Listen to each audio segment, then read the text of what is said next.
again, my friends, we're going to start the basis of old judicial law. So after Moses comes on from Har Sinai, he starts laying down the cases for Jewish law. So we're going to start with slavery, which always brings up a lot of questions. I especially in today's day and age, we have to understand something. Slavery was the way of life. Everyone had slaves. They owned big farms or whatever they owned, and they had a bunch of slaves working for them where work would get done. Today we have a lot of machinery and we have a lot of these other things. The way people ran, even in our country, right? Like they're all talking about the big politics today, everything else is about this slavery that people use in order to run they might have had, like, I remember I was in Toronto not long ago. They have this big mansion, big, huge mansion that this guy had, and he needed, like, I don't know, 20, 30, 40 slaves in order to, or like workers, servants, that they manage the house. You couldn't manage the water, the farm. You know, you today things are much easier to do, but they needed people to run it. Otherwise, you couldn't have a functioning situation. But the bottom line is, we're not getting into slavery today. The Torah was one of the first people that limited the ability of what the masters could do to servants. So Torah is not telling you should have servants. The Torah actually is telling you not to be a servant. We'll see in a number of cases. The Torah is telling you that one of the biggest business common, I guess, items of the day was servants, and the Torah is standing up for the rights of the servants at the time. The Torah was the first one, perhaps, I guess, the first one that gave these many rights to the different kinds of servants, depending on if it was Jewish or not Jewish. Everyone had rights that they had, depending who they were, what the rights were. But the Torah protected, a master was not allowed to hurt and had to be kind. And I guess talking about business and these laws, it starts from this topic of servants, which was very common, though it's not common today. We learn a number of very important things out in today's life. We even learn out the obligations from a husband to a wife, from how a master servant has to treat his woman servant that works from him. Even she gets basic rights. For sure, a husband and a wife has to give those, at least those rights, if not more, obviously more, to his wife. So let's get started. It's going to be a Talmudic kind of, going to like a yeshiva kind of, we're going to move into from a story to yeshiva kind of class, I guess. Let me see where we're holding here. Yeah, to analyzing the verses with Rashi.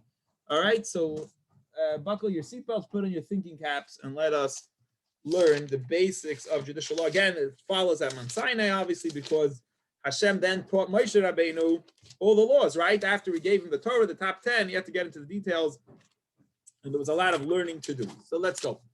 Ve'ela hamishpatim asher tosim lifneihem.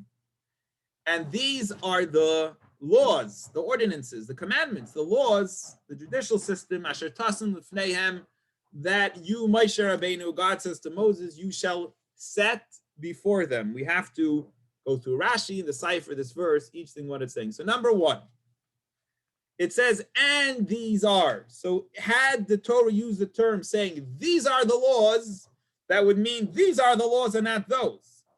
When in the wording, say, these are the laws. That means these are the laws and nothing else. But since it says, and these are the laws, and these are the laws, he's telling you, and this is important when people ask questions, these are also from Sinai. Even though we only had in the Torah just now that the Ten Commandments were on Sinai, you should know that these are also on Sinai. So when Jewish people go around and say, oh, it's made up, it's the rabbi stuff, it's not in the Ten Commandments. No.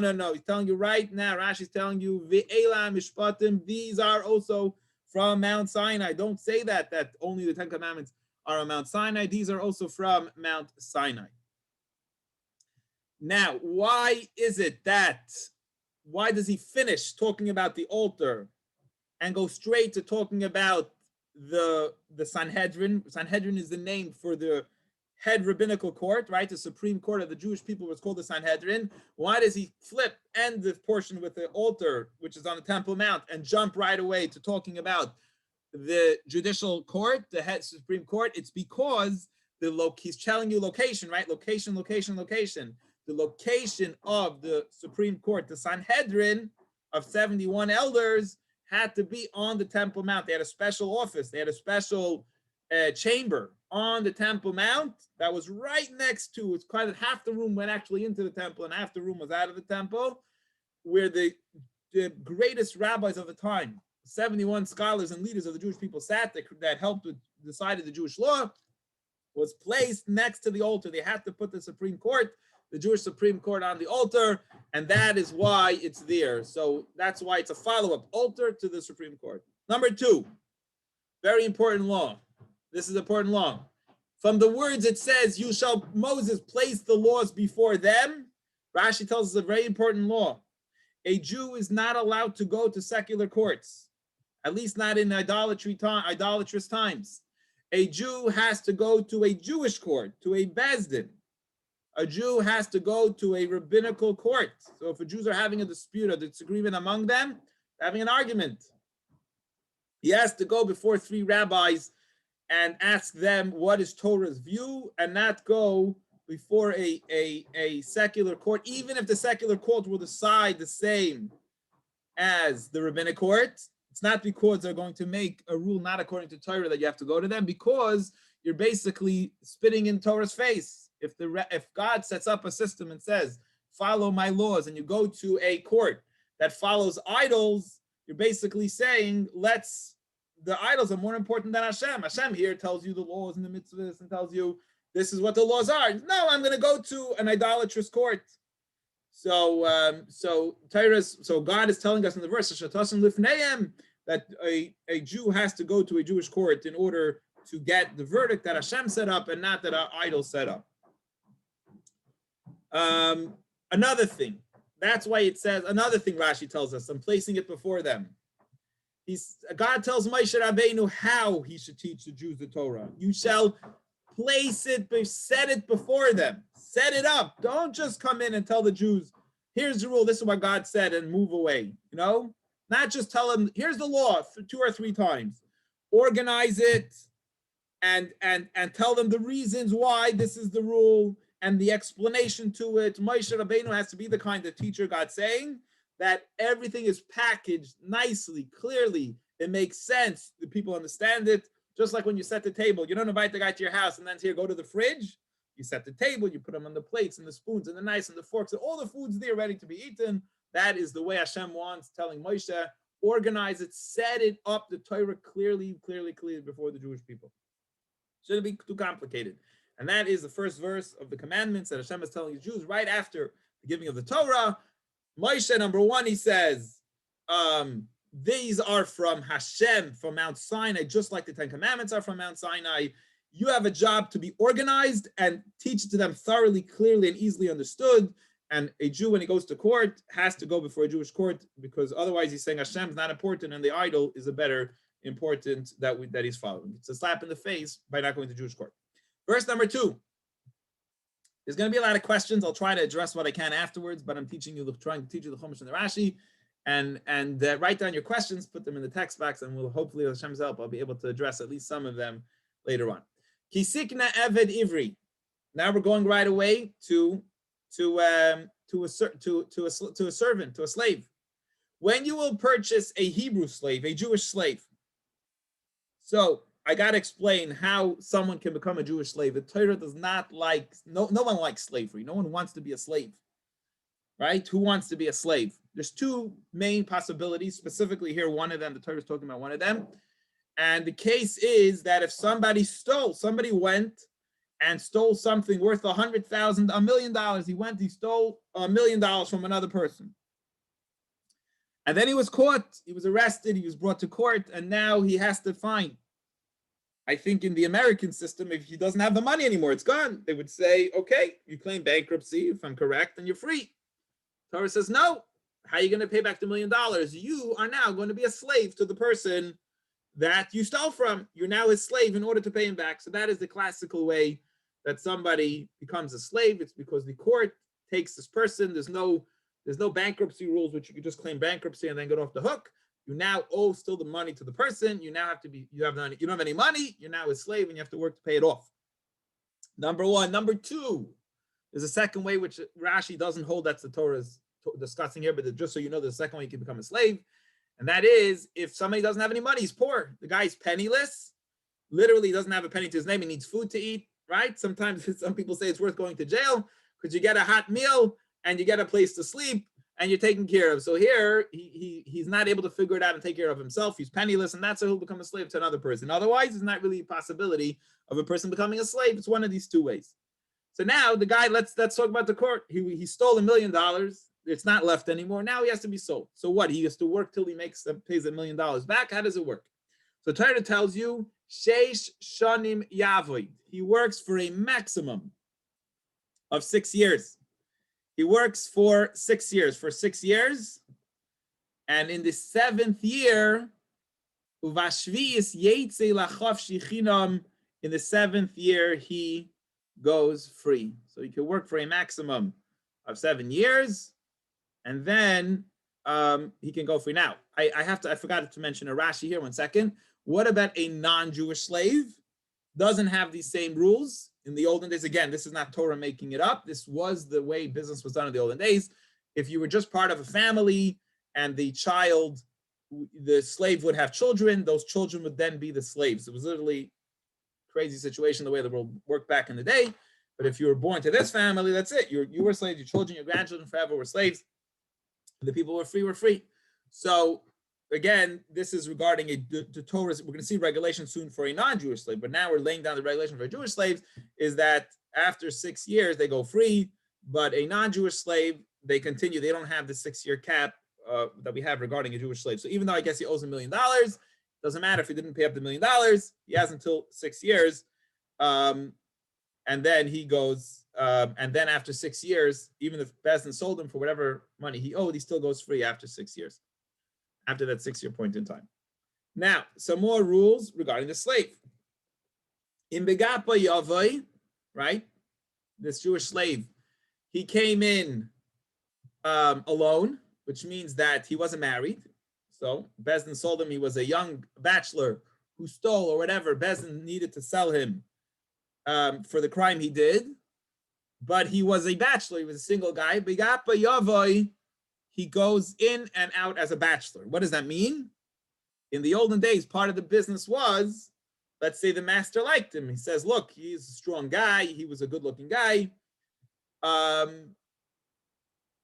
He cannot then say there was, I guess, a business. I'll marry him to a girl servant, and that my girl servant will then have a kid from this guy, and they'll continue to have kids. So although he's all going to leave after 6 years, but I'll get his kids, right? I'll have him procreate, have another child, and his child will be my slave. So he says you're not allowed to do that. If he was not married beforehand, the master cannot force him to get married, as was the custom with slaves in those days. Again, another limit. The Torah keeps on limiting the rights of, again, slavery was just the way of the olden days. The Torah keeps on limiting the rights of the owner over the slaves, that he cannot make him marry to this woman, have a child with the woman, marry a woman if he wasn't married before. Imbal Ishahu, if he was married, right? He was married to a Jewish woman before he got in. So this guy was a married guy, then did a terrible crime, whatever it was. Bezdin had to sell him to make him work off what he owed. The owner can give him a wife. However, a very interesting rule. When he leaves, his wife leaves with him. His original wife leaves with him. What does that mean? Why would his original wife leave with him? The wife didn't do anything wrong. The wife was not sold. So another limit to the owner.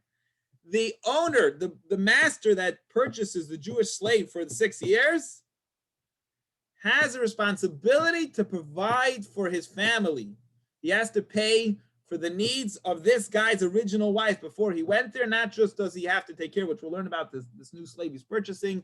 The guy has 10 kids and a wife.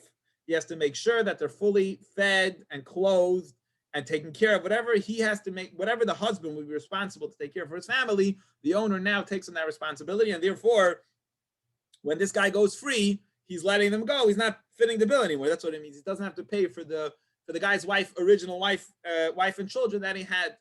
So again, another limitations to owning slaves. It's not really such a good idea to own slaves, as you could see. Torah keeps on limiting his rights. He gets to go, no matter how much money he stole, whatever, he gets free after 6 years.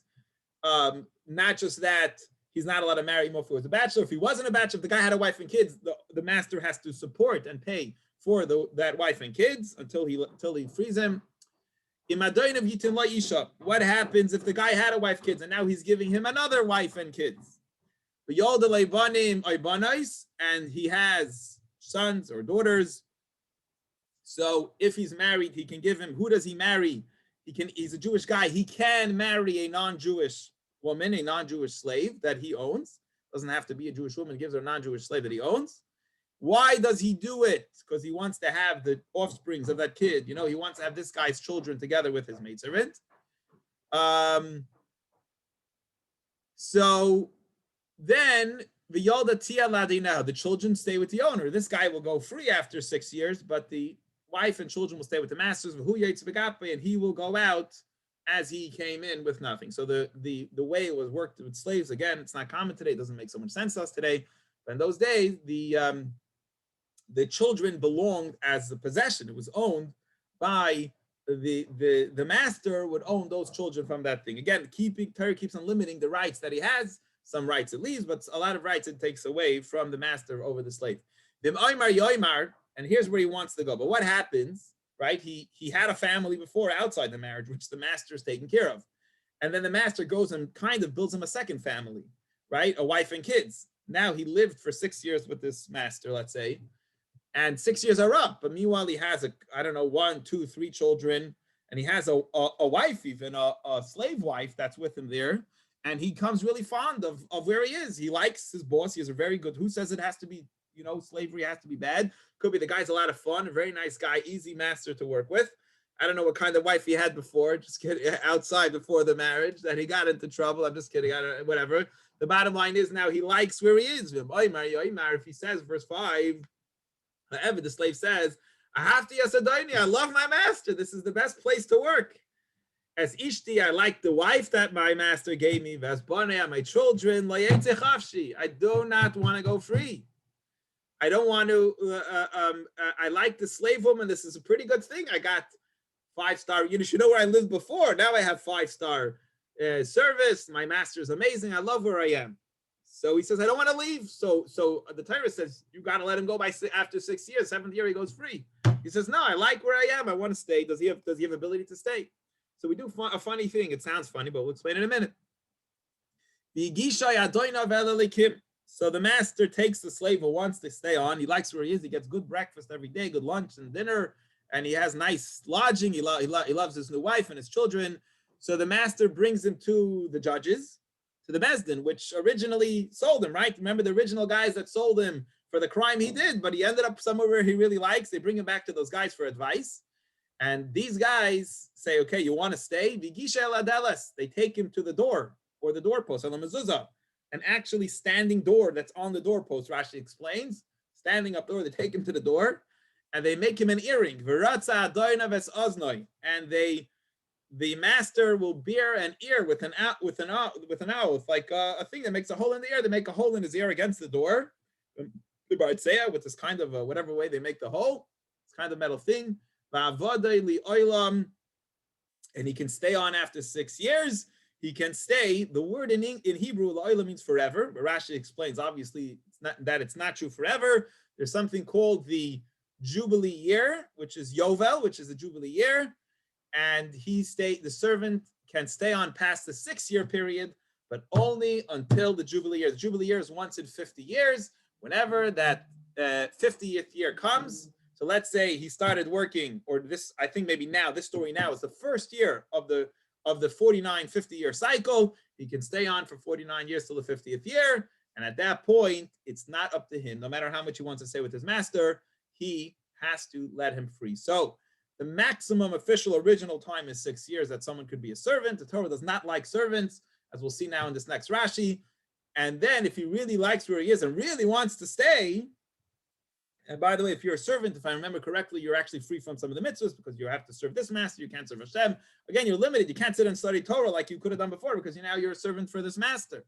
So he says he gives him the he can stay up to the year of Jubilee. It depends when it is. If it's in 5 years, 6 years from then he can only stay until then, depending whenever the Jubilee year is. The Jubilee year is a 1 in a 49, 50-year cycle period, and all the fields that you purchase go back to the original owner. It's a very interesting system that we have with the with the real estate, there's no lasting real estate. Everything goes back to its original owner, and the slaves all go free. Everything goes back to its original. Every 49, 50-year cycle, 49 years, the 50th year is the Jubilee year. Everything goes back to where it originally was. So let's do the Rashi on this ear piercing situation here. So which ear is it? He says it's the right ear. And he says, what's this thing about the door with they're making a hole in the door, and why are you making a hole in his ear? So he says 2 reasons we're making a hole in his ear. Because he's not listening, like in the yeshiva day, or they used to do, they pull the ear. What maybe with a reason they're pulling the ear of the kid? Because he's not listening. I'm trying to talk to you, you're not listening. So the person's not listening to Hashem. Why? Because on Mount Sinai, Hashem said, don't steal. Why are you stealing? And you didn't listen to Hashem and you stole. And now you want to even be a servant? And that's also a double whammer, that it's bad that you want to be a servant. God says, I took you out of Egypt to serve me. And you're saying you want to serve this other guy. I took you out of Egypt to serve me. So you're not listening to me. So we're making a hole in the ear that's not listening to Hashem. We're making a hole in that ear. Why on the door specifically? So one of the things he brings is that, remember, when Mitzrayim, we put the blood on the door, that Hashem jumped over, saved you to take you out and become his servants. And what are you doing? You're not listening to Hashem. So we're going to go back to the door that's witness to this whole story, that I took you out of Egypt, and in your ear that's not listening, we're going to make a hole because you really want to stay. We're going to let you stay, but we're going to let you know that Hashem really is not happy about what you're doing here, and you will serve him for a maximum of till the Jubilee year. That is the end of the male Jewish servant. Okay? What about the girl servant? So how does a girl become a servant? Again, it's a little bit awkward. We have to learn more about this. Again, it's limited to understand. Awkward now, maybe, because we don't understand fully the Torah. We're not in those times. But how would a girl servant come about? And that is that a father had a right to sell his daughter for a very short window period of time in order to become a servant for another person. So the guy obviously was in tremendous financial straits. Maybe he couldn't take care of his kids. Today we don't know, Baruch Hashem, these things. The world has food and stuff easily accessible. But this guy's maybe family was starving. They couldn't provide for his wife and kids. And he has a daughter who was, the family was, I don't know what happened. And he needed to do something with his daughter. So he went and he sold his daughter as a slave to this guy. Maybe he was trying to save his daughter because she was going hungry, whatever. He went and he sold his daughter as a slave to this guy. The Torah puts on even more restrictions and requirements to this guy, limits, allows, and makes him heavily responsible for this girl that, and again, it's not right. It's a wrong thing. A father should never do it, but it was done. For whatever reason it was done, the master that this girl was sold to has tremendous regulations. So, first of all, the second that girl turns mature, which is the features of a fully mature girl, I don't know, whatever that is, let's say at 13 years old, she's free. Her father has no right. She's an adult kid.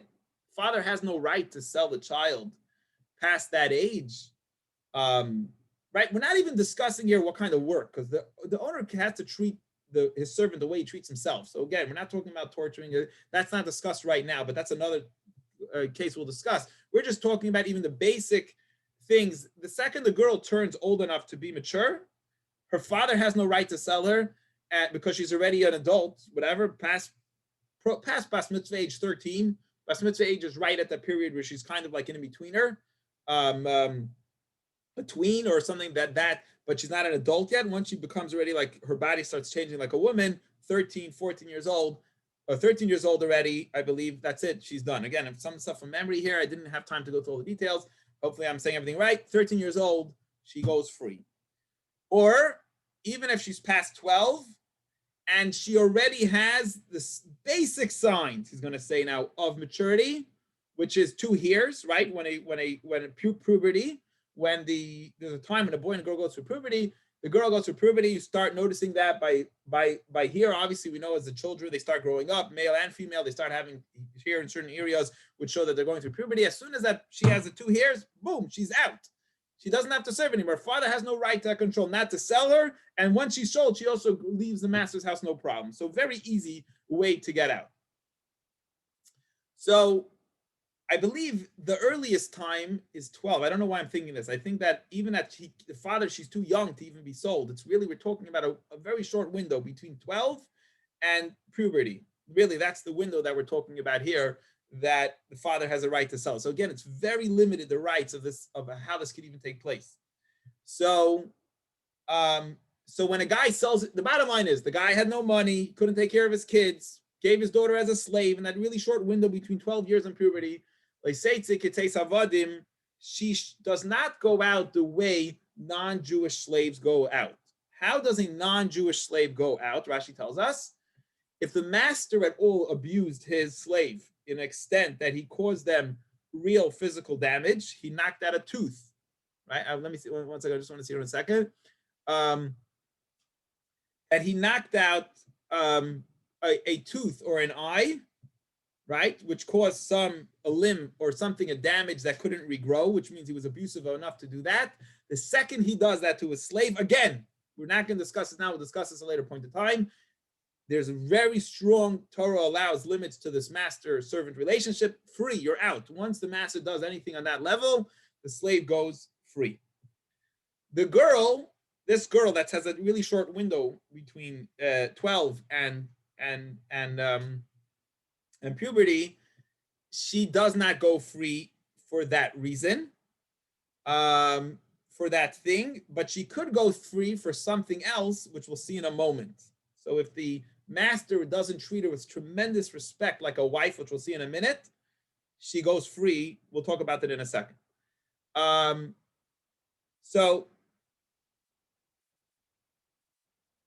he gives her those other options. Rashi tells us to go free, which we'll talk about in a minute, and he has to pay her for the damage that he did. Even though she doesn't go free for losing a tooth or an eye, he's still responsible for that. He still has to pay, like just like if you hurt someone else in that way, you're still responsible for the damage that was done, the pain, the whatever you did. He's responsible. It just doesn't get her off the hook.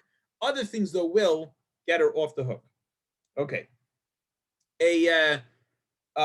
That's okay. Let's move on.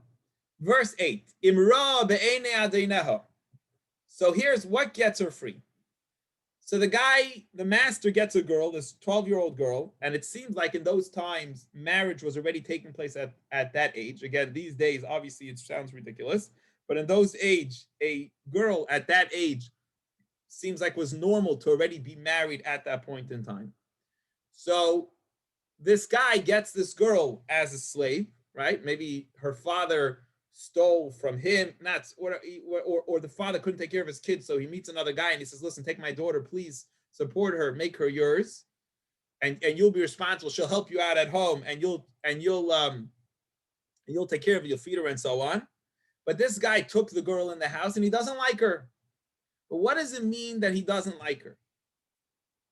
What does that mean that he does not like her? We're going to see in a minute. He is responsible, the next verse is going to tell us, to provide her with the same things that a husband would provide a wife. That's on the level that the master has to take care of this girl maidservant that's working for him. What does that mean? He has to give her clothes. He has to give her intimacy. The normal thing, I guess, in those days was that this girl would have intimacy at that age.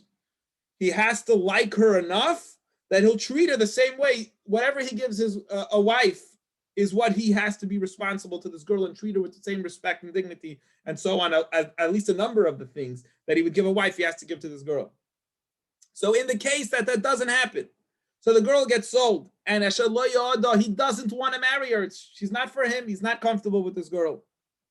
Normally, it's a weird kind of marriage, as Rashi explains, because when you go to get married, how do you acquire? The husband has to acquire the woman's hand in marriage. What is one of the three ways you can acquire? With a ring, with money, with monetary value is the way the husband acquires the woman's hand in marriage. This guy doesn't have to do a separate marriage. Rashi explains the money that was there for the purchase that he gave to her father for the girl working for him, that's already considered the marriage monetary.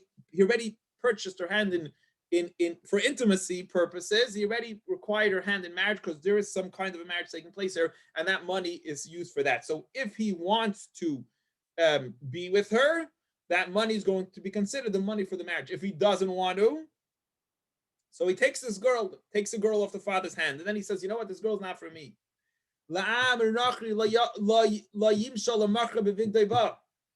Again, more limiting the power of the master here. He cannot say, I don't like this girl, she's not for me, I'm going to go and sell it to somebody else. I'm not going to get my money worth here. No, once you gave the father money for this girl, for this limited small window, this limited amount of time that you can have her for, you don't want to have intimacy with her at that point in time. You don't like her. Sorry, dad, and sorry, owner. Both of you have no rights to this girl anymore. Once you already did this to your daughter, or you did this, or you bought her in order to have her as a Jewish girl maidservant, you cannot continue the sale and say, you know what, I don't like her, return policy, or I want to just reflip her and sell her on the market. No, it's disrespectful. It's not nice. You cannot do that, even to the limited amount of time you want to sell. You can't give her another master. The however, verse 9, if you don't want to give her intimacy, which was the custom, this girl now has to live alone without the basic things that women would have in those days. If you want to have her be intimate with your son, right? So you're saying, that's okay. You don't want to, she's not for you. I guess she's younger. Maybe she should be with your son is more likely, or whatever you want it to be with your son. You must treat her like a regular daughter of Israel. The same responsibility that a husband has for a wife. This is no regular, look, it's not a maidservant. This ain't no maidservant at all based on the requirements. What are the things that you're responsible? Okay? What are the things that, and we're going to learn from this a wife also. What is a husband responsible to wife? For sure, for a maidservant, that the master and the maidservant is responsible. For sure, every Jewish man is responsible to give her. She'era, look in verse 10. He has to give her something called she'era, ksusa ve'oinasa. You must, a husband, by marrying a woman, commits, guarantees that he will give her she'era, food. He'll make sure his wife has all the food that she needs to eat. By the way, in halacha, the husband has to make sure that the wife, if the custom and her family or he's able to afford to go to the best grocery stores, the husband has a commitment and responsibility to his wife. And the master, to the servant, to the girl maidservant here, has a commitment to provide her with good, nourishing foods, Whole Foods and Wegmans and all the good stuff that's out there. Steak, no, I'm just kidding. Whatever is on his level, he has to provide for her. Ksusa, also clothing. You have to provide for her clothing. Macy's and Lululemon, I don't know, whatever the Gucci, whatever it is that's on that level, the husband has a responsible commitment when he marries a woman or when you take a maidservant that is going to provide the clothing that the woman needs. Va'inasa, and intimacy. Now, this is especially important back in the day, because then again, another custom today that doesn't make so much sense to us, but was normal in the day, a man would marry more than one wife. And that's what the Torah is telling us here in verse 10. If the guy wants to marry another woman, so he went and he took the maidservant, the guy's son married this girl, let's say, and now he wants to marry another woman, you have to make sure to always keep your original commitment to your wife.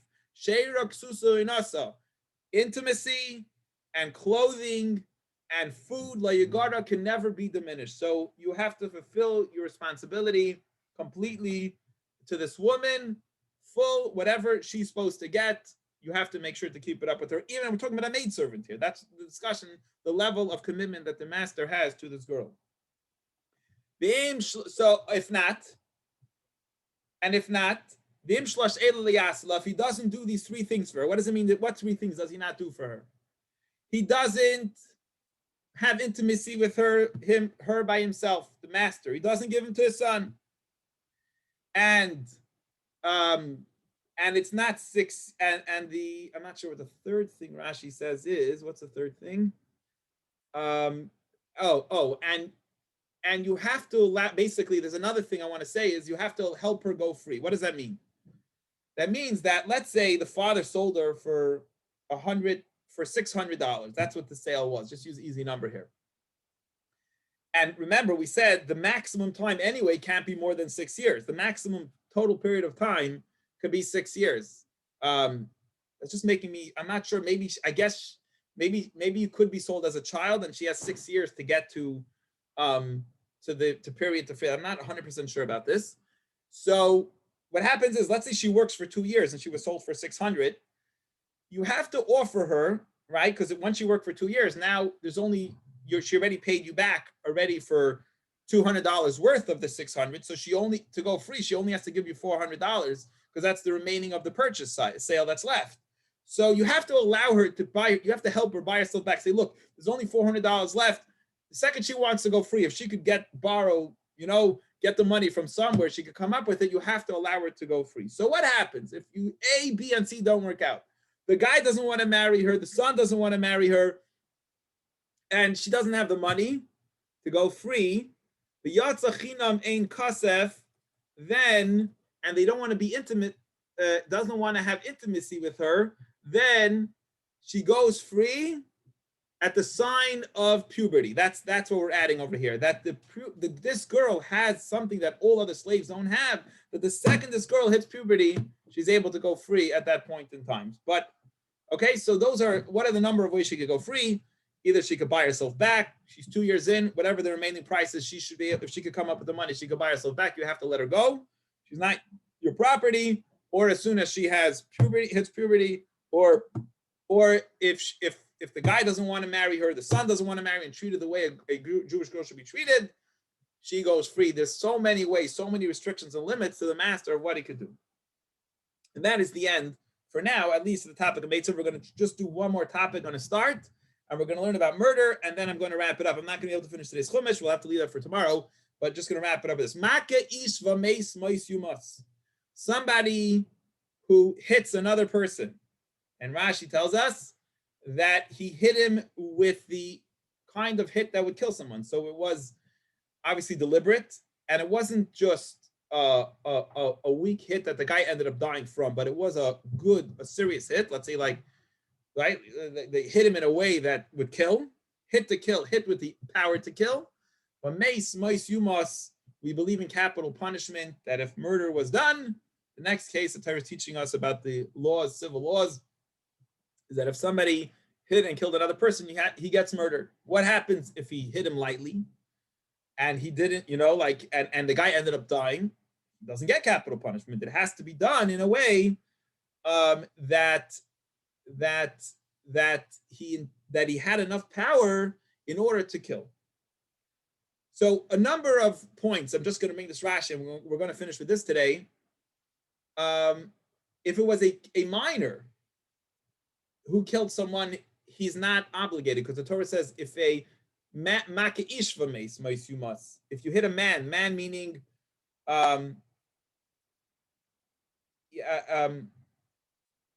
if you hit a child and you kill the kid, you're also responsible to pay. So you hit a man, you hit a kid. Rashi explains to us, you hit a woman. All of them, you get capital punishment, obviously, for killing any of these people. However, if it was a minor that did it, then you're not responsible. Rashi explains to us here to pay. Another thing, what happens if you kill a fetus, right? So it wasn't a person yet. You're not responsible to pay. Rashi says, we learned this all from details of the verse, that you are responsible to pay, but you don't get capital punishment. You don't get killed for that. You have to kill a person that's alive in order to get capital punishment. Okay, and that is it for today's lesson. In Mirz Hashem, we'll learn tomorrow about other cases that murder could take place. It was by mistake, right? God forbid it was a car accident or something else. That is going to be discussion for tomorrow. But again, we're just learning a lot of the amazing, interesting, judicial, complex laws of so far. We spoke about slavery, there's a lot more details. We spoke about slavery, and we also spoke about murder, and that is where we are so far. Any questions or comments on Yes, Rabbi. David, yes. You just said that if it's a fetus, it's not a capital punishment for murdering the fetus or killing the fetus. You have to pay. There's a monetary payment, but it's not. You don't get killed for. Okay, so but if you're an adult and you kill that fetus according to what the Torah says, you're killing a live person. Is Torah that not says live? Torah is saying it's not equal. Torah is telling you, you see here very clearly, the Torah does not consider it murder. You see here. So uh, it specifically says that. I just read it's in the verse. We just mark it correct. Yes. Yeah, I know. No, it I just says wanted to, if you kill a man, the Rashi, the Talmud, again, this is a lot of the oral tradition, which is from Mount Sinai itself, like we started off today's class. It all came from Mount Sinai, but it's nuances in the verse, and we learn out from this verse that you cannot compare murder of a fully healthy human being to abortion. It's not considered the same level of murder. You're not a murderer. Yeah, You're not a yes, murderer. that's what I heard you say. So now I don't know. I don't want to say you're not a murderer. You don't get capital punishment. So I just want to throw a wrench into this. Okay. So during any presidential campaign, the right always says the abortion is a murder. The left always says it's your right to choose. And then they made a big deal this time out of the evangelists who said that, you are destroying a fetus, it's murder. You should, it's the worst thing you could do in front of God's eye. So based on what you're saying you're saying that the Torah is saying it's a crime, but it's not as serious as killing a person who's a living human being outside of the womb. Not equal, correct. It could be still a heinous crime, but it's not. We wouldn't kill someone for doing killing a. So would a Jew look at that person? I'm not saying. Yeah. So all right. So here's the question. I'm getting to it. Would a Jew look at that person and say you're a murderer? You know what? I don't know what to call that person, but he's not an equal murderer to a regular murderer. No. Wow, that's yeah. Okay, I accept it because it's written in the Torah, but boy, oh boy, a little bit of ambiguity over there. I would think. We're gonna discuss it more. You're right. You're not correct. Yes. So you're not at. Why I mean ambiguity? Rashi says, why does the Torah say "make ish v'meis"? It's all. We just learned like 5-6 nuances from the wording. The way the Torah words are correct. It says, kill a man. And Rashi learns from that it has to be someone to receive capital punishment. It has to be a person that's a fully living person in the world, not a. Let me use the English word here because you're really getting into the word here. Implying one is liable only if one strikes a vibrant infant who is capable of becoming a man. That's the wording that's used there. A viable infant. He who strikes a man implies that one is liable only if one strikes a viable infant, one who is capable of becoming a man. So we have to follow he the takes letter. it even further. It's not just in the womb, but even if it's a non-viable infant. So let's say a sick child that, right? It's not just there. That's actually the correct exact wording. A child that's not. I believe. I'm going to take this further. I'm going to guess here because I hate to say things with guessing, but.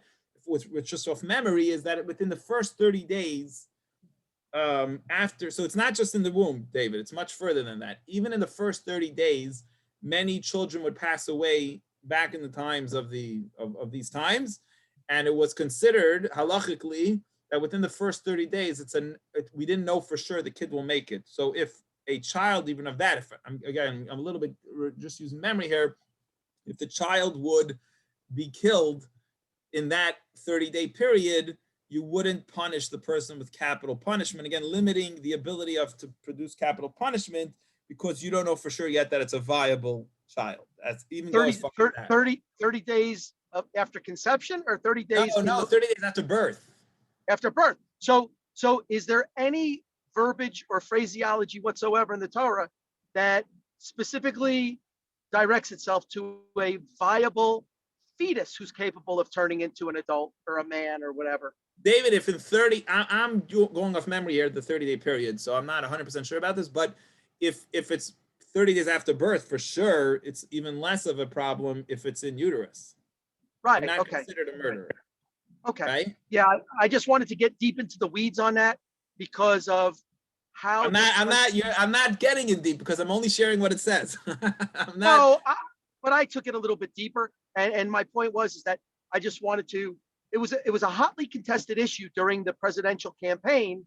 And I Sure. just wanted to see how We're our not Torah, saying if it's right and wrong. We're not saying, just to clarify, we're not saying if it's right or wrong. We're talking about, is a guy considered an equal murderer to murdering a baby just born that it has not been determined to be a viable baby yet, versus the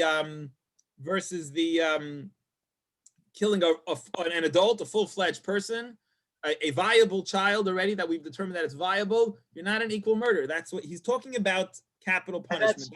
and that's pretty much what the Democrats said during the campaign.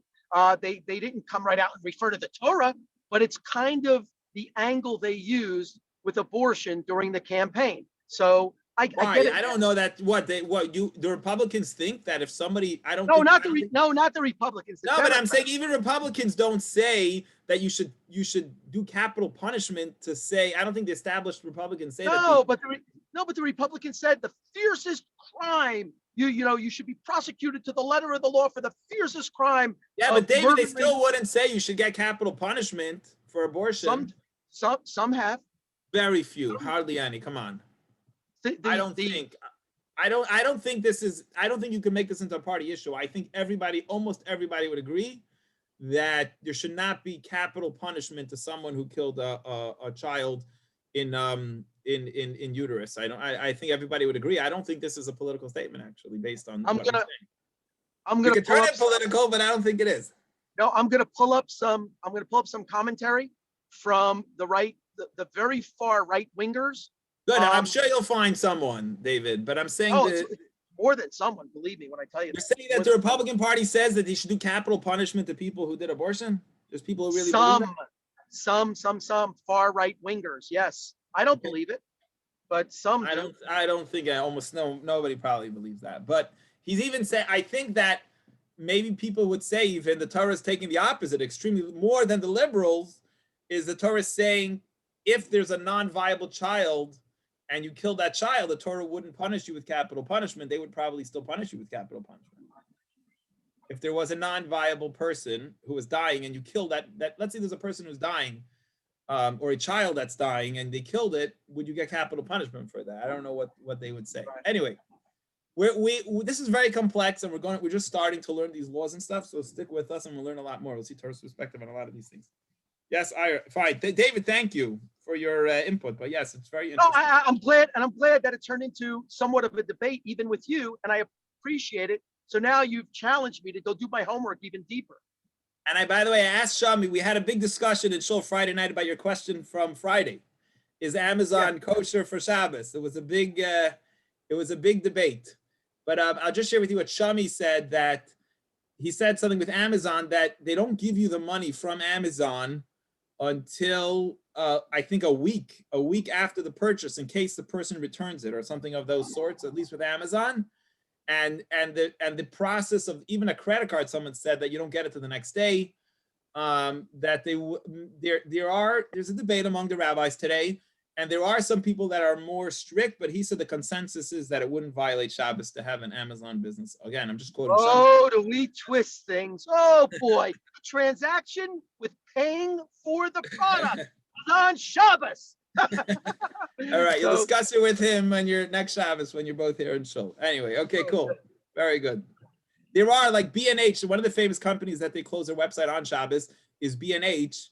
Baruch Hashem, that's what they named it after. Correct. They'll totally close down their website on Shabbos, but not some people will say they're taking a more strict approach. Yes. What's the next question? Awesome, David, thank you. Ira, yes. Okay, so take that a little further. What regarding euthanasia, where you have an elderly man or some person who's on a ventilator, and how's it looked at that way? You're asking, is a doctor a murderer if he does euthanasia? Right. So if he kills a fully healthy person, if a doctor kills a fully No, regular, obviously it's not going to be fully healthy, but someone who has terminal cancer, or the person, is he you a murderer? Does he need to get capital punishment according to Jewish law? Is your question? right? I don't know. So it's I don't know. It's a good question because it says a viable person. Is that Right. guy who's dying a viable person? Let's I don't say know. It's a good question. yeah. I don't know.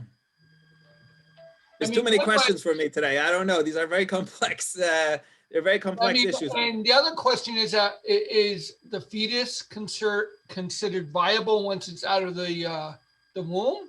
When I'm it's going from memory. There was something about 30 30 days. days. I thought it was something about the bris, after the bris. Okay. I don't know. I Okay. remember again. I hate Well, to I'm talk curious off about memory, but euthanasia. I'm curious about euthanasia because based on this, more so than the fetus, I'm wondering how it would work with euthanasia if it wasn't a viable correct. individual.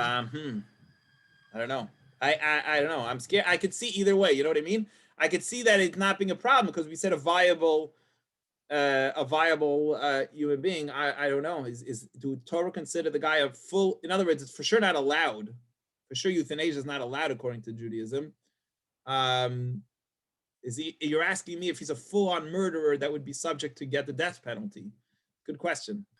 In the literal sense, though, I think Iris hit on something, because if we're going to go to the letter of the law that's written in the Torah, if the person is a living human adult, irrespective of what that person has, are we now going to start to twist what the Torah says to say, no, you don't have to have capital punishment because you did the person a favor because they begged you to euthanize them?